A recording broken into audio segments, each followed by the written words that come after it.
За энэ Liatris гэдэг ийм цэцэг байгаа. Болцоогаар суулгадаг. Энэ зүгийн их дуртай. Одоо гардентаа гадаад талбайд ингээд жимс ногоо тарьдаг хүмүүс зүгийг дууддаг цэцгнүүдийг бас ингээд суулгавал их ариун ургац авнаа. Энэ цэцгнүүдийг чинь дагаад зүгийн ирээ тэгээ бидний одоо тарьсан юмнууд дээр бас суугаад нөгөө тоос хүртэж pollinate хийдэг шүү дээ. Тэгэхээр ургац их ариун аавна. Одоо би бүр энэ жил туршлагаараа яг ингээд хийлээ.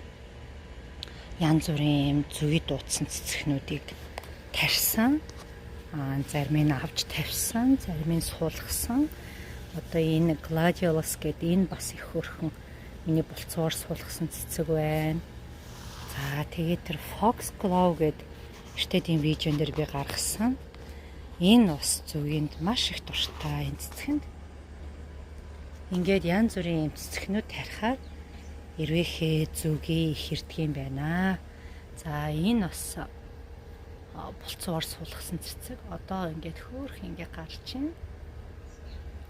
Lavender нь бас их дуртай. Lavender цэцэг байна.